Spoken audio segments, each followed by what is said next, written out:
Hello people, it's me, back with a new video. So I thought I'll give you my last two previews of what I thought of Arsenal's wins. So let me start again. Hello people, welcome back to my channel.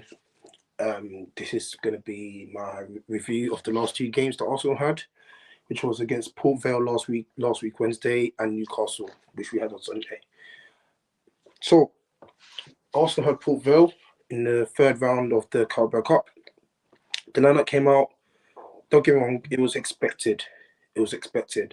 Like the players of Kepa in goal, Ben White, Saliba, Mosquera, and Skinny, with a midfield three of Norgard, Rice, and Eze. No, with Norgard, Eze, and Moreno. And then we had Martinelli. What else did we have? We had Martinelli. We had Saka. And yeah, you know what? Come to think of it, watching that game, Eze scored in his first 8 minutes of the game, and I thought, big up to Eze because he needed that. And it brought confidence. The first 10 minutes of the game, we were in control against Port Vale. We got the first goal thanks to Eze, which I thought was massive. A huge goal for him because I was expecting Eze to get a goal at some point of Arsenal. And the fact he got his first start in for us was crucial for us, in my opinion. Yeah, very happy Eze got his goal 8 minutes in, and then throughout the whole game we struggled. And what annoyed me was we struggled against Port Vale, and I really don't know why. Don't get me wrong, they're in League One, 3 divisions below us, or 2 divisions below us, 19th place. And we had chances to kill the game. Eze could have made it sooner in the first half. And yeah, second half we just didn't. We were just playing slow football. We were making poor decision makings, and we almost cost it until Trossard, and we had to make leg shots to come on. And it was a great goal from Trossard. Brilliant ball from Saliba into Trossard, controlling with his feet, and bang! What a great finish that was. And it just shows you that, in my opinion, Trossard is an impact player. He is really and truly an impact player off the bench. He's not a starter for me. He's an impact player. But yeah, happy we made it through to the next round of the Carabao Cup, which brings us to Brighton. And that game's going to be played on the 29th of October at the Emirates Stadium, Wednesday the 29th of October. And now, don't get me wrong, we are home to Brighton. And I think this is going to be a big game for us. We have to step up. If we want to win a trophy, this is the competition that we have to take each competition seriously. No matter what cup it is, could be Carabao, could be FA Cup, could be Premier League, could be Champions League, we need a trophy. And Arteta knows this is his last season, so he needs to deliver. But it was a good 2-0 win, and it was a clean sheet. And we gave people minutes against Port Vale last week, and I thought, yeah, it was needed. It was very needed. A B squad that was in there with some A squad players in the squad, and yeah, good win for Arsenal. Moved on. Now, Newcastle won, Arsenal 2. And let me tell you this. What a comeback from Arsenal. That's how you call mentality. That's how you call football mentality. You're 1-0 down the game and you find your way to literally come from behind to win the game in the dying seconds of the game. That is mentality. That's how you call comeback in football. Don't get me wrong, the lineup came out. It was Raya in goal, and Timber, Mosquera, Gabriel, and Calafiori, with a midfield three of Zubimendi, Rice, and Eze, and then the front three of Saka, Trossard, and Gyökeres. And you know what? Let me tell you something. The first thoughts about the lineup, I thought, yeah, strong lineup that was. The only concern I had about was Trossard starting the game, because I feel like Martinelli deserved to start in that game, especially after his impact off the bench and all that. Martinelli has been delivering when we need it the most, and I feel like he deserved to start the game. But Eze was in the number 10 role.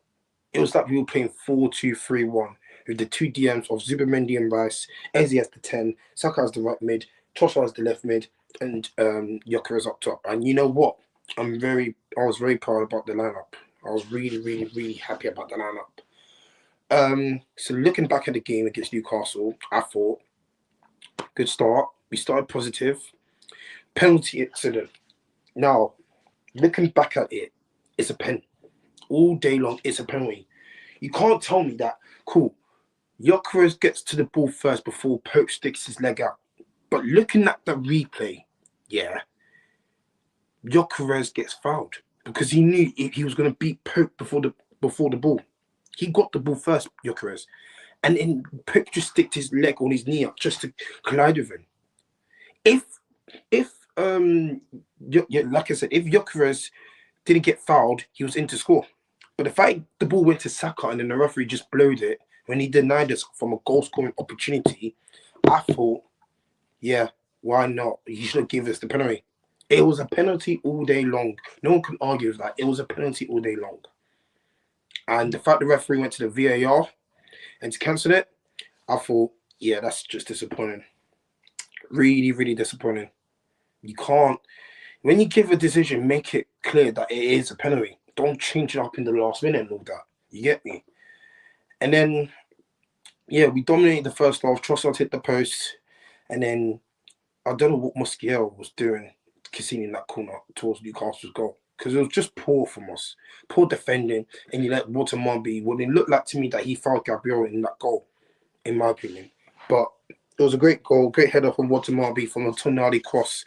I feel like Gabriel needs to be more better and just be more, physical with him. Because I know he's a tall striker, but, we had like chances in the first half. Like Nick Pope denied Eze from a good goal. Second half, we had chances. Timber saved. And then substitutions came on. Moreno came on. Penny was playing like a left-back role. And then Martinelli came on. Sketty came on. Saliba came on at half-time because I feel like Mosquera had a poor first half. And after conceding that goal, you can definitely tell that he was struggling throughout the game in the first half. And you know what really, really, really surprised me, was, he started over Saliba.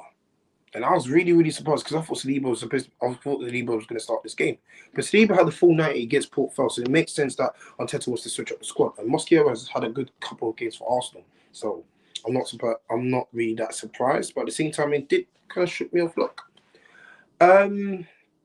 what I could say is that we needed something out of their game because I feel like if we lost to Newcastle, it would have been unfortunate because I felt like we deserved to win that game all day long. So then, obviously, the corner routine worked. Rice put a great corner, and who else but Mikel Moreno, an airball winner, wins the header. And what a header that was, because honestly, Rice put a great cross in, and you know what Moreno's best abilities of is an airball winner. He loves to win battles of winning headers, and great header from him. Great header. That's how you call an impact off the bench. That's how you call impact off the bench. And I'll go tell you now that Arteta needs to realise Moreno is more better coming off the bench. He is more better coming off the bench to score instead of starting him. Because when he starts, he struggles. I don't mind if he starts for Spain, but when it comes to Arsenal, he's just a B squad player. And I feel like Moreno's just better coming off the bench instead of just starting. And then Odegaard came on, and then, you know what? The relief of Odegaard coming on showed that how much we missed him so much. How much we really, really missed Odegaard. And he made an impact himself when he came off the bench as well, contributing towards the goal. And then the dying seconds of the 90 seconds, who else but our big Gabby Magallanes with a beautiful header from a great cross from Odegaard into a dangerous area. And who else but Gabby scores? And you know what? The reaction of all of us when Gabby scored a header was, that's how you call a comeback. That's how you call a win. And that was crucial for us because that was the turning point of that weekend. Liverpool dropped points against Crystal Palace. And don't get me wrong, that was one of the worst performances from Liverpool I've ever seen. And it comes to show, you can't underestimate the Premier League. Any team can do anything to anyone. Like Crystal Palace, without Eze, they're still delivering. They're still undefeated. And despite they gave Liverpool their first defeat, any team Palace go up against, I feel like they're just going to go for it. I know soon we face Palace soon, on the 26th of October. And that's going to be a huge game against an unbeaten team. First, after the international break, we got Fulham first, then Atletico, Madrid, and then Crystal Palace. So that week's going to be very interesting. Very interesting. But when I saw the headed goal from Gabriel, I was like, that's how you call mentality. That is mentality of a team not backing down from a top fight for the title. And I know we're already 5 games in, but that is how you show mentality. Or 5 is we're 6 games in the Premier League, and it shows mentality that we're going for it. We are going for it. And you know what? I'm very happy that we got the 3 points because I feel like we deserved it because of the amount of chances we created and all that, and the impact of the substitutes that impacted the game in the second half as well. Just showed that we needed it. So now Arsenal got Olympicos in the Champions League tomorrow, and this is the lineup I would love to see Anton to go for. In goal, Raya, no doubt, he's our number 1 keeper. Right back, I'm going to keep Timber. My centre backs are Saliba, Gabriel, and Calafiori. And I would love to see the midfield 3 again of Rice, Zubimendi, and Eze. I feel like Odegaard should still be on the bench. I would love him to start, but I just feel like after Eze, he needs to start again because he's just so much better as a starter than a sub. So, what was it? Rice, Raya in goal, Timber, Saliba, Gabriel, Calafiori. The 2 DMs of Zubimendi and Rice. The midfield 3 of I want Martinelli to start this game. I feel like Martinelli deserves to start this game on the left. Eze as the 10, Saka right mid, and Gyökeres up top. So my predicted lineup again: Raya, Timber, Saliba, Gabriel, Calafiori, with the 2 DMs of Zubimendi and Rice. Saka, Martinelli as the left mid, Eze as the 10, the cam, Saka as the right mid, and Gyökeres up top. And then in the second half, we switch up the squad because obviously we've got a big game on Saturday against West Ham, who drew against Everton yesterday 1-1. So I'm expecting us to actually do something. We won 2-0 against Atletico Bilbao already. So tomorrow we are home. For the next 2 games, we are home. I'm expecting us to get a result. So fingers crossed that Arsenal put a good performance against Olympicos tomorrow and we get a good result against West Ham before the international break comes next week. So this is more our fault on my review of the last 2 games against Port Vale and Newcastle and my predicted lineup for tomorrow. But for tomorrow, I'm predicting a 3-1 win for Arsenal. Smash the like. Thank you for watching my channel, and I'll see you lot soon. Peace.